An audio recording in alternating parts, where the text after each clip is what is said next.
Kembali di Kompas Siang, Saudara. Jembatan penghubung antara Nagari Limokaum dan Nagari Balimbiang, Kabupaten Tanah Datar terputus diterjang lahar hujan Gunung Merapi. Terputusnya jembatan penghubung mengakibatkan dua wilayah terisolasi. Saat ini warga membutuhkan bantuan logistik dan air bersih.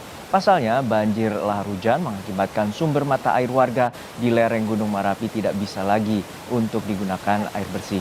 Sementara berdasarkan data Pusat Pengendalian Operasi BNPB, korban meninggal tercatat 67 orang. Sementara korban yang masih hilang mencapai 20 orang. Hingga Kamis pagi dari data Pusat Pengendalian Operasi BNPB mencatat jumlah total korban jiwa banjir lahar hujan Merapi mencapai 67 orang. Sementara 20 orang lainnya dilaporkan hilang dan masih dalam proses pencarian. Selain pencarian korban, petugas gabungan juga mulai membangun jembatan untuk warga yang terisolasi. Sekarang kelihatan alat berat bermain, membersihkan lumpur, membuka jalan.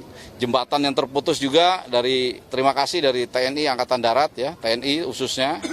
Ada dua jembatan beli, satu dipasang tadi di Tanah Datar.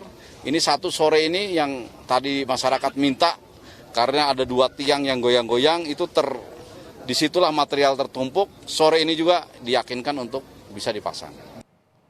Sementara memasuki hari kelima pencarian Rabu kemarin, area pencarian korban banjir lahar hujan di Kabupaten Tanah Datar, Sumatera Barat diperluas dan personal tim pencarian ditambah dari TNI Polri, Basarnas hingga sukarelawan. Selain penambahan personel, pencarian juga melibatkan 2 anjing pelacak dan menggunakan drone. Selain pencarian, hari ini Pemkab juga memaksimalkan proses pembersihan kawasan terdampak dari material sisa banjir lahar hujan. Batalion Marinir satu batalion Marinir, 1 batalion TNI AD, 1 batalion Polri, dan juga Basarnas relawan ada 4 batalion kita siapkan hari ini untuk dalam pencarian. Untuk alat berat sampai saat ini tentu kalau ada yang masih ingin membantu kami menerima, tapi saat ini yang ada kami maksimalkan. Ya, masih ada rumah penduduk yang belum juga bisa kita keluarkan dari lumpur. Menteri Pertahanan yang juga Presiden terpilih Prabowo Subianto hari ini menyerahkan bantuan kepada warga terdampak erupsi Gunung Merapi di Sumatera Barat. Bantuan dari Kemenhan didistribusikan menggunakan puluhan truk TNI pengangkut bantuan. Bantuan nantinya akan disalurkan ke lokasi tempat pengungsi yang terdampak di Agam, Tanah Datar, dan juga Padang Panjang. Pada penyerahan, sejumlah pejabat hadir seperti Kepala BNPB, Pangdam 1 Bukit Barisan, Gubernur Sumatera Barat, Kapolda Sumatera Barat, dan para bupati yang terdampak bencana. Di tengah pengungsian, Polresta Tanah Datar, Provinsi Sumatera Barat mengirimkan psikolog untuk memberikan trauma healing kepada anak-anak yang terdampak bencana banjir lahar hujan. Seperti di pengungsian Kecamatan Rambatan bersama para polisi wanita dan tim psikolog dari Biro SDM Polda Sumbar memberikan pemulihan trauma bagi anak-anak. Pemulihan diberikan di semua posko pengungsian. Memberikan kegiatan berupa trauma healing kepada anak-anak yang juga menjadi korban daripada bencana.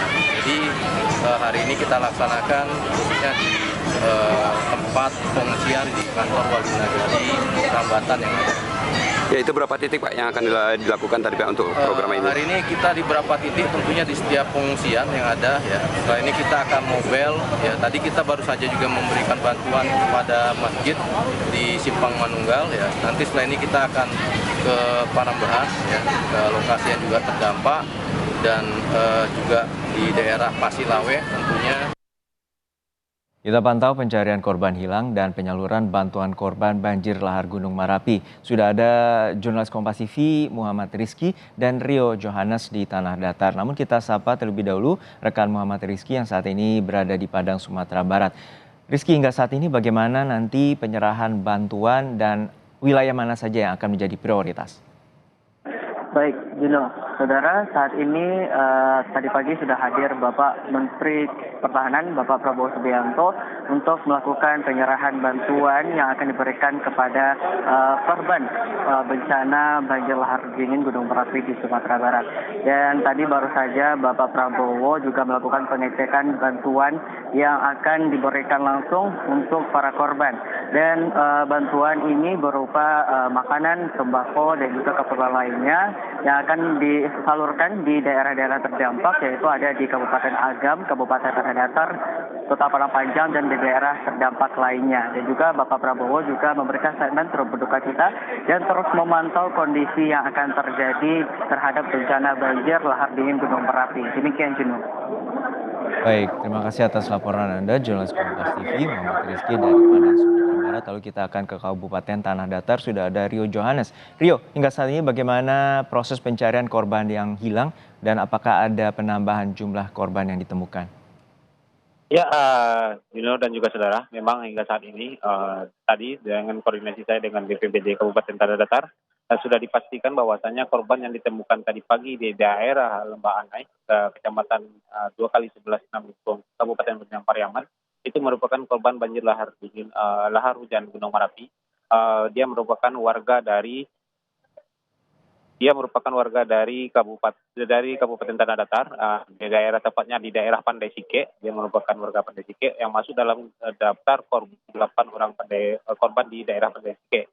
Dan saat ini pihak keluarga sudah melakukan proses penjemputan membawa korban dari Rumah Sakit Bayangkara menuju ke Nagari Pandai Sike. Demikian, Juno. Baik, kita harapkan proses pencarian dapat menemukan titik terang dan proses penyaluran bantuan dapat menjadi maksimal. Dan hingga saat ini di Tanah Datar sendiri seperti apa penyaluran distribusi bantuan dan sebelumnya warga kesulitan untuk mendapatkan air bersih? Ya, Juno dan juga saudara, untuk di Kabupaten Tanah Datar ini, sampai saat ini saya melaporkan di posko utama ini, silih berganti bantuan terus datang. Dan pemerintah kabupaten juga sudah melakukan penyortiran untuk pembagian daerah-daerah yang akan diprioritaskan untuk disalurkan bantuan. Dan sampai saat ini selain dari kebutuhan air bersih, di sini juga warga sangat membutuhkan bantuan pakaian. Karena di antara mereka hanya membawa pakaian badan ketika terjadinya bencana itu. Jadi untuk fokus saat ini juga pemerintah Kabupaten Tanah Datar akan fokus untuk melakukan penyaluran bantuan pakaian di daerah-daerah terdampak di 6 kecamatan yang tersebar di Kabupaten Tanah Datar. Demikian, Juno. Ya, Rio, untuk tadi proses pencarian korban yang hilang, sekarang berapa jauh radius titik pencarian yang dilakukan oleh tim SAR gabungan? Ya, untuk pencarian khusus di Kabupaten Tanah Datar itu dibagi dalam 4 sektor. Mereka tim SAR gabungan yang lebih dari 700 orang jumlahnya itu menyebar di 4 sektor itu melakukan pencarian di radius hingga 5 km. Dan hanya itu radius titik pencarian juga digeser ke arah Gunung atau ke daerah mengarah ke Riau untuk memperluas daerah ini, karena di sana juga ditemukan kemarin ada 3 korban, sehingganya tim SAR juga akan melakukan pencarian di sana. Dan dari hari ini berdasarkan data terakhir dari BPBD khusus ke Kabupaten Tanah Datar, itu total korban yang sudah berhasil ditemukan di Kabupaten Tanah Datar dengan ditemukannya satu korban tadi pagi itu berjumlah 26 orang, dan 16 diantaranya ada 16 orang lagi masih dinyatakan hilang dan masih dalam proses pencarian. Demikian. Baik, terima kasih atas laporan lengkap Anda, jurnalis Kompas TV, Rio Johannes dari Kabupaten Tanah Datar, Sumatera Barat, dan juga sebelumnya Muhammad Rizky dari Padang, Sumatera Barat.